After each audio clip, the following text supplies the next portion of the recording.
At dawn, there is a smell of sour wine lees, rancid wax, and wet wool. Parchment is spread out on a long table with a board underneath it to prevent the knife from damaging the tabletop. Coals smolder in an iron brazier, and next to it is a bowl of water and herbs used to soften the pen. In the room, sandpaper rustles as it is used to sharpen the pen, and a press taps away, squeezing excess oil from the seals. People in cloaks wait by the door. One has brought a dispute over the border of a vineyard. Another, a marriage contract bound with a strap, listing fabrics, money, and shares in a mill. Above, in the upper chambers, strings are delicately plucked, and discussions about honor, mercy, and moderation take place. Downstairs, seals are placed under names and boundaries are drawn. 2 rooms in one house, 2 different powers over the body and destiny, and between them, a staircase along which rumors rise and decisions descend. Greetings, viewers, and welcome back. Please write in the comments which countries and cities you are watching this episode from, so that we can create a live map of our conversation. I wish you a calm but attentive listening experience. Ahead of us are not legends, but papers, statutes, and how poetry tried to argue with a notary. Eleanor of Aquitaine was accustomed to both floors, to the carpets, where words were given a golden frame, and to the tables, where words turned into obligations. Her name is associated with songs and patronage of refined manners, but her age was kept not by rhymes, but by bundles of documents. City charters, letters of duty and freedom, records of ransoms, books of vassals with their obligations, notarial deeds of marriage, dowries, and widows' shares. All this was the real nerve center of power. The court memory retained an image of elegant courts of love, where mature ladies and noble knights, observing strict etiquette, considered disputes over favor and ruled in favor of fidelity and moderation. Archival memory retains images of ecclesiastical and royal courts, where adults sought to annul marriages based on kinship, collected dowry debts, argued over custody of heirs, and divided income from mills. Between these 2 versions of the world lies our theme: poetry versus the notary, the myth of courts of love versus the real order that ruled over land, body, and name. Court games were not empty. They taught people to speak a language in which desire and fear were weighed on the scales of status and custom. Such games functioned as a dress code for behavior: how to approach, how to retreat, how to save face where the world expects beautiful gestures from you. But these exercises did not touch on the main issue: who owned the land, who would collect the rent, who had the right to dispose of property after death, who was recognized as legitimate according to canon law, who paid the penalty for a broken engagement. Where the fate of houses and people was decided, it was not singers who were called upon, but scribes and judges. Hence, the first invisible turn. The courts of love created symbolic capital, but did not determine property rights. Rhetoric could elevate speech, but it did not turn into a protocol with fines, payment terms, and a list of guarantors. When, in Eleanor's early biography, ecclesiastical justice cut the marital knot according to the degree of kinship, the case was decided not on the carpets of polite parables, but within the strict framework of canon law. There, they counted the branches of kinship, checked the dates of vows and consents, accepted evidence, and the result was a formula for the invalidity of the union. There was no beauty in this decision, but it carried weight. Along with the right to remarry, land, income, and guardianship were transferred. The breakup did not free the abstract heart. It transferred the legal contours of power. The myth that promised the wise judgment of a certain court of the heart dissolved in the dry Latin text, where personal history was transformed into an administrative fact with consequences for several territories. Here we see the first prepared twist. It was not courtly conversation, but canonical calculation that decided the fates of adults, their lands, and their names. Next came the notary's order. In lands with a strong memory of Roman law, marriage contracts became a common insurance against fate. Adult men and women recorded on parchment what exactly was included in the dowry: money, vessels, fabrics, precious items, sometimes a share of a vineyard, rent for a vegetable garden, or part of the mill's income. The same document specified the conditions for the return of the dowry in the event of the dissolution of the union, the terms, guarantors, and the size of the widow's share. Witnesses, sometimes neighbors or colleagues, signed the documents, their presence lending publicity and strength to future lawsuits. This was how a protective shield was built against chance, illness, death on the road, disputes among relatives. All of these could strike the household, and only a sealed document provided support. Poetry asked for mercy as a sign of honor. The notarial formula translated mercy into percentages, inventory, and responsibility. The second turning point reveals the agency of adult women from the upper and middle classes. The rigid framework did not disappear, but the notarized dowry and widow's share became levers. A woman could demand the return of her property, collect income from her shares within the limits established by statutes, file a lawsuit for fraud on the part of her husband's relatives, and appoint a guardian in the absence of a direct male heir. These steps seemed modest, but they worked like tiny islands of power, where it was not pity or song that decided, but a seal and a signature. Therefore, changes in city statutes specifying penalties for forgery, poor quality collateral, and fictitious guarantees affected every family. They did not change the tone of courtly conversation, but the distribution of power in everyday life. Parallel life at home was hard and physical. Households counted salt, oil, and candles, paid for a place in the cemetery, collected ransom for captives, bought leather, iron, and pack animals for carts, repaired the road to the bridge so that wheels would not sink into the sticky mud. Adults were mowed down by fevers. Plague had not yet entered this era as a mass disaster, but blood infections, colds, consumption, and wounds from tournaments made the funeral calendar dense. People went to the bathhouse not for luxury, but to warm their backs, relieve aches and pains, and wash away the dirt that attracted disease. In this harsh prose of life, grace and gentleness remained a requirement of etiquette, but not a law of survival. When fairy tales of mercy clashed with reality, it was not elegant compliments that decided the outcome, but the amount of grain in the barn and the ability to pay rent on time. As royal power grew stronger, jurisdictions were divided into clear branches. Crimes against peace and sovereignty were dealt with in royal courts. Marriage, kinship, and the legality of unions were dealt with in ecclesiastical courts.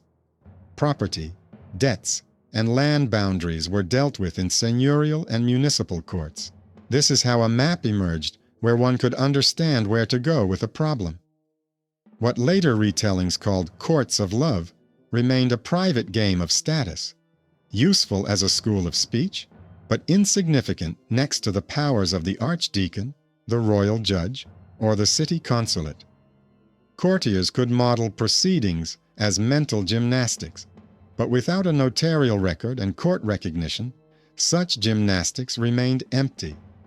It is no coincidence that memory clings to the gold of carpets and not to the soot above the brazier below, where sums and guarantors were written in the margins between the lines. The third twist is related to the origin of the legend itself. Cases of fidelity and concession resembled the exercises of a rhetoric school, which trained the ability to reason without the whip and the sword, to classify an action, compare it with the norm, and seek a measure. This gave the nobles a common language and a code of soft control, not to punish, but to reason, not to appropriate property, but to package behavior into understandable categories. But such exercises were not included in the city's penalty books and did not change the order of inheritance. They left their mark on manners and speech without affecting the balance of power over land, body, and name.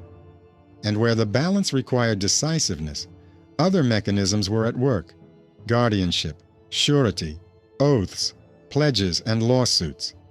The horrors of this century were not loud cries, but a dull background noise. Adults fell from fever and infection. Craftsmen broke their arms and backs returning from fairs on the scattered stones of the roads. Women lost blood and strength after childbirth. Men died in skirmishes and on the hunt. Abuses of power were recorded in short notes. Somewhere tolls were raised on a bridge, forcing people to wade across. Somewhere the right fabric was imposed, ruining shops. Somewhere guardianship was seized in order to take the estate's income under the pretext of protecting the heir.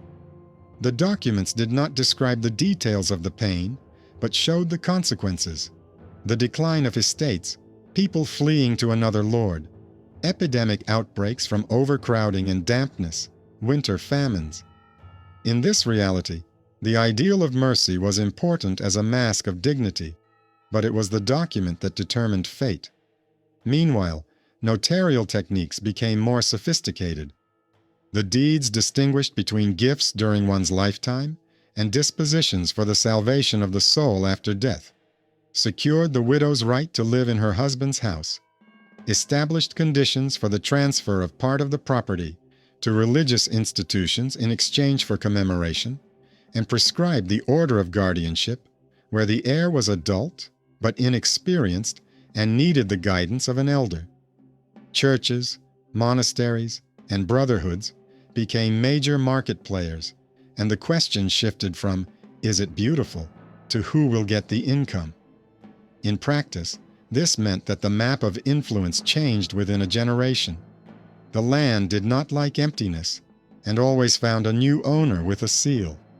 Looking from the bottom up, from the bench and courtyard to the chambers, it becomes clearer why the myth survived. It is easier to believe that somewhere there is a hall where justice is decided by mature and noble people than to remember that justice was measured by land, a list of fabrics, the amount of dowry, and the oaths of witnesses. Between this desire and the register lived Eleanor, the mistress of symbols, who was also a figure in a long chain of deeds, seals, and guardianships. Her century taught her one thing: grace can save a face, but it will not save an estate, nor will it protect a widow if she has no papers. The journey will continue without pause, from the poetry room to the table, where the pen leaves its mark, from the office to the bedchamber, where candles are counted, from the bedchamber to the hall, where adults take oaths and pay fines. Ahead lies a detailed analysis of 3 key points: how church tables of kinship reshaped alliances and transferred a set of rights along with the person; how Southern notarial culture turned dowries and widows' shares into instruments of pressure; how court games covered up the economics of the body and the land. The story will move forward in a single stream, without summaries or repetitions, because in those years life was not divided into chapters either. It simply flowed, like this staircase between the upper room with songs and the lower room with seals. The continuation follows immediately, on the same breadth of paper. The staircase leads down to the table, where every stroke of the pen is turned into the border of destiny. In the upper chambers, manners continue to be honed, but here they make sure that words do not crumble like wet limestone. Eleanor's annulled union is cemented as a dry fact. The degree of kinship is recognized as forbidden. Vows are considered invalid, and along with the untying of the knot, lands, income, and guardianship are transferred. This decision is not about beauty, but about the contours of power.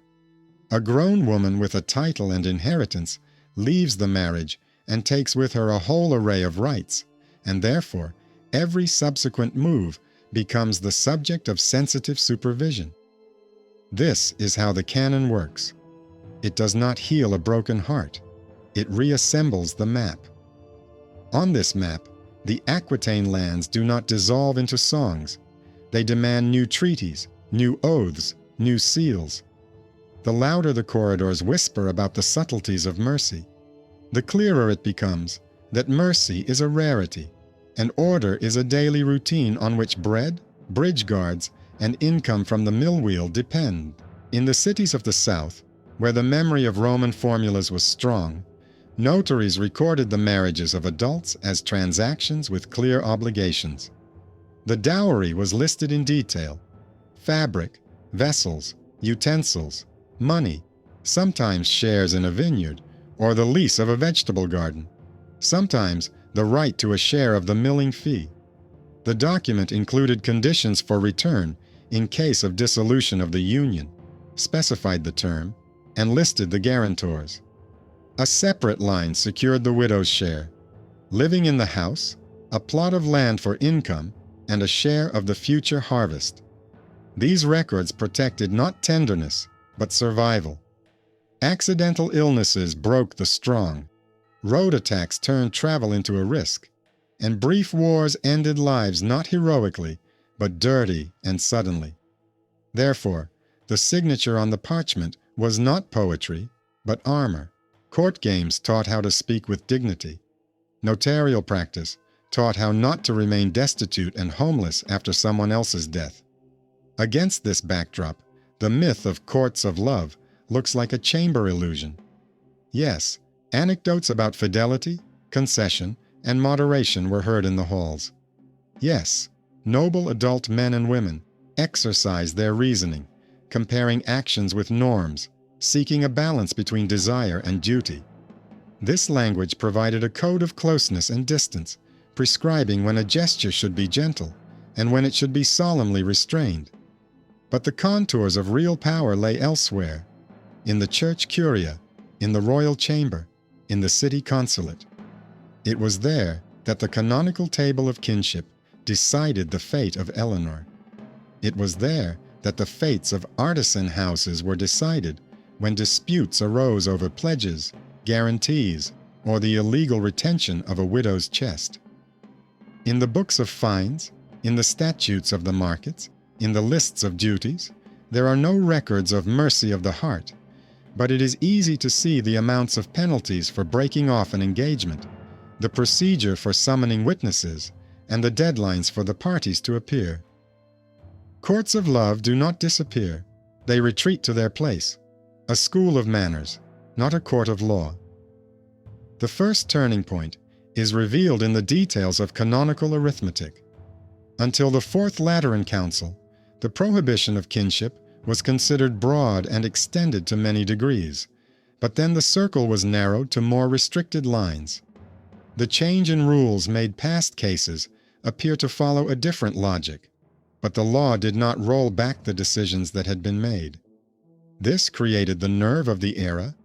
People lived under a changing set of norms, where yesterday's permissible became questionable, and yesterday's prohibition became moderate. This tension gave rise to rumors of miraculous trials of the heart, where wise ladies supposedly restored justice. The paperwork told a different story.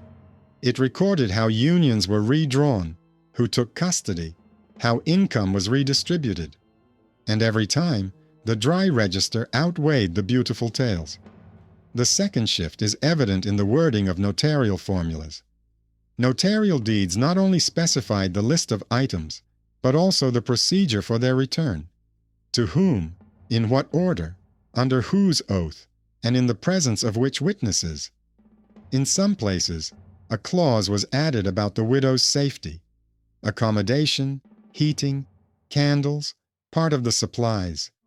In others, it was specified that the wife's property could not be pledged without her consent, unless the husband provided an equivalent guarantee.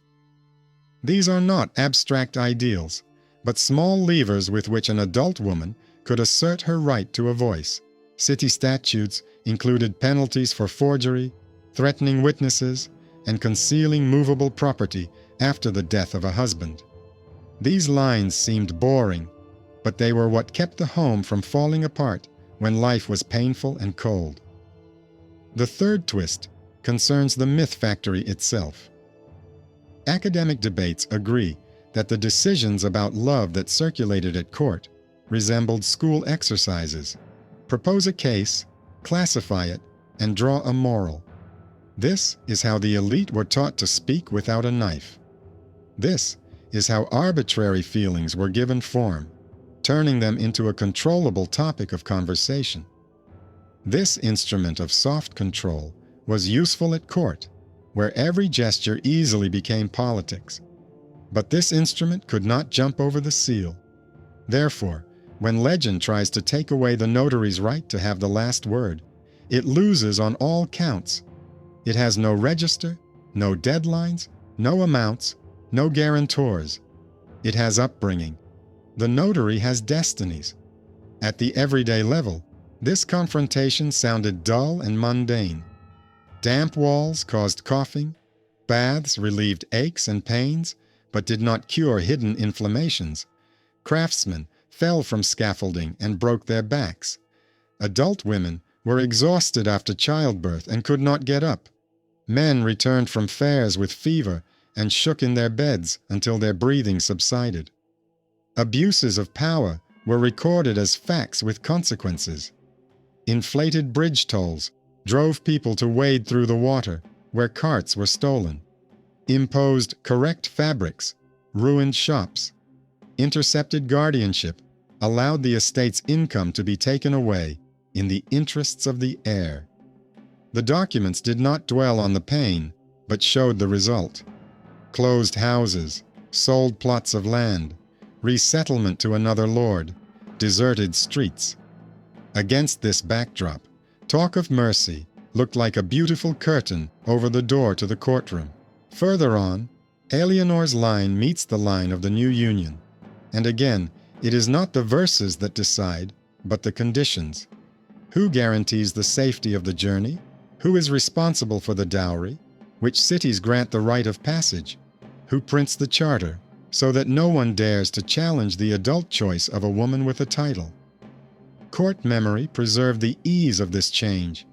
Archival memory preserved the tension surrounding property, the risks of kidnapping on the road, and the chain of guarantees.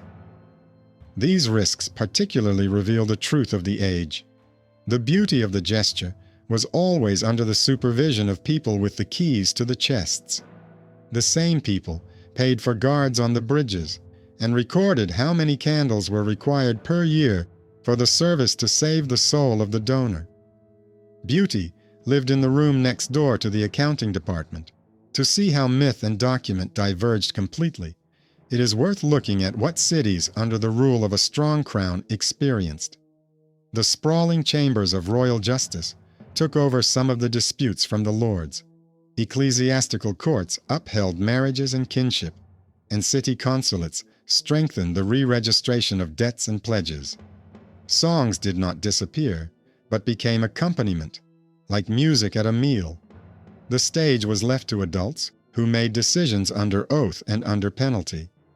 It was in this world that the Duchess became the mistress of symbols, not giving the notary the right to speak, but yielding to him the right to decide.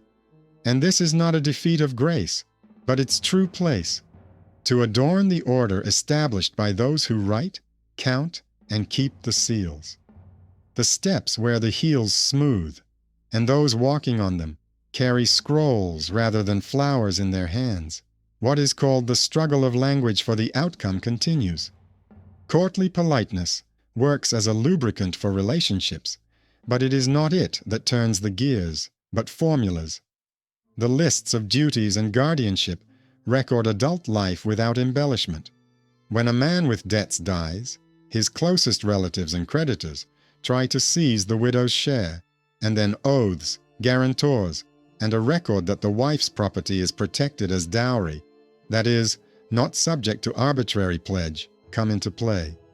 If the protection is not specified, the house is turned upside down, taking away chests, fabrics, silver, and only then is the widow allowed to keep a meager alms in the form of lodging and food. Not help, but leftovers. At this point, It is especially noticeable how devastatingly polite the word mercy sounds when the paper is not on the side of the weak, and how quickly the tone changes if the names of witnesses are in the contract, if accommodation, heating, and part of the future harvest are agreed upon. Then, the guarantors are responsible with their wallets, and the conversation about mercy turns into a conversation about violation of the terms, with penalties and deadlines. The owners of rights in such a system are obliged to take the letter into account. Nobles, merchants, chapters, and priors conduct negotiations through pledges, exchange records, and wills. There, it becomes clear that the body is an economic hub. Through marriage, roads and income are retained. Through widowhood, access to premises and supplies is secured. Through guardianship, the adult but inexperienced hand of the heir is guided. Each of these situations requires paperwork. This increases the demand for those who know how to turn a verbal oath into a formula with consequences. The notary's office becomes a visible threshold between desire and reality, and it is to this office that those who yesterday practiced casuistry about softness and moderation are led. Now moderation ceases to be a metaphor and becomes a norm of restraint, prescribed by statute.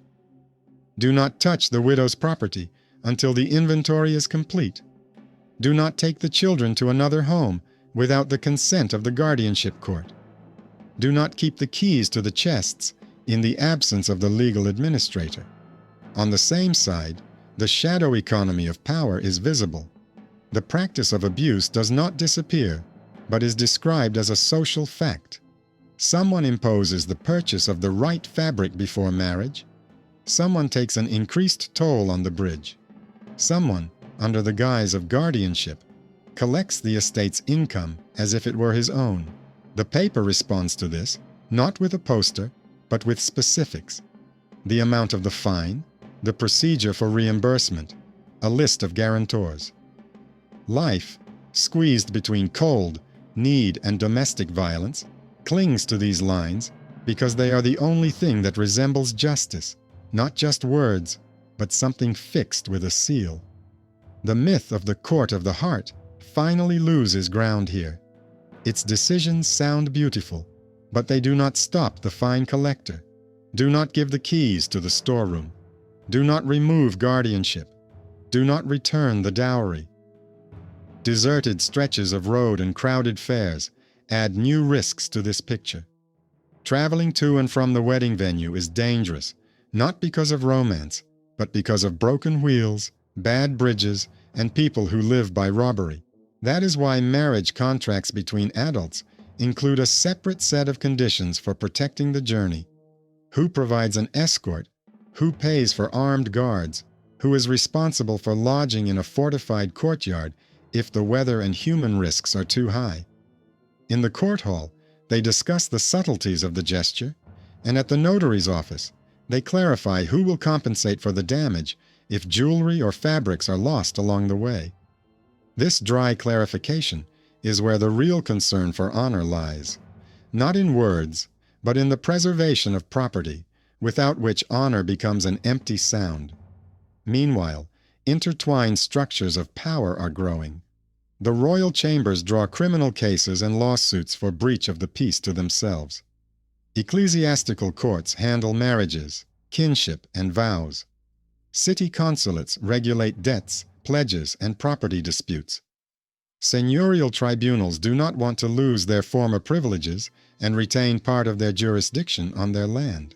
This multi-layered structure gives rise to the habit of going to different doors, to one place for inheritance, to another for guardianship, to a third for debt collection. People learn to be lawyers to the extent of their fear, and that is precisely why the palace practice of moral proceedings, however brilliant it may seem, remains close by, but on the sidelines, close by, but without the final say. Its job is to maintain a language of politeness and reconciliation, to soften conflicts before they become a matter of fact. Once they become a matter of fact, conversations give way to formula. Over the years, the mysterious fame of the courts of love has swelled with retellings. The story of a wise lady who reconciled the proud is more pleasing to the ear than the record of a widow who won back her chests and keys. It is easier to remember a case of difficult mercy than a boring formula about guarantors and deadlines. However, it is precisely boredom that saves the house from collapse. The most sober conclusion of this confrontation sounds dull. Where paper is strong, myth is useful as a manna, but not as a law. Where paper is weak, myth grows tall and covers the sky with a beautiful screen, while the ground freezes beneath your feet and smells not of rosemary, but of clay, wine lees, and rancid wax. And in this smell, in these traces of sandpaper, on feathers and soot on fingers, one can read the true geography of power, which Eleanor learned to use better than most. The sign and symbol at the top, the formula and seal at the bottom, and between them, the very staircase on which rumors rise and decisions descend throughout the ages. Below, in the depths of the house, where it smells of damp stone and rancid wax, the lines of private games and public law converge. What is commonly considered a delicate matter of honor continues, but the skeleton shows through in the deeds. Who owes what to whom, on what terms, in front of which witnesses, and within what time frame. An adult widow from a family of vassals demands the return of chests with fabrics and silver. Her husband's relatives hold on to the property under the guise of protecting the heir's property, and then formulas about total property, a list of items by item, and a clause about residence come into play. Here we see how paper turns pity into obligation, not to show mercy, but to return according to the record. If the guarantors do not comply, they are fined, and if they hide things, they are forced to pay from their own income. This is how that layer of the world works, where the beauty of the gesture is valued, but the outcome is determined not by the harp, but by the list of witnesses. And there, too, the role of courtly incidents becomes clear. They accustom the tongue to moderation, but do not replace royal justice, ecclesiastical courts, and city consulates. At the same time, there is a quieter line of control. Market regulations prescribe the measure of fabric and prices. Workshops formulate oaths of good quality of goods. Brotherhoods establish rules of mutual assistance and funerals, and monasteries accept wills in exchange for commemoration. In this network of rules, the myth of the court of the heart loses its weight, while such boring things as the key to the storeroom, the right to a bench, and the internal order of guardianship gain power. Political pressure is expressed dryly.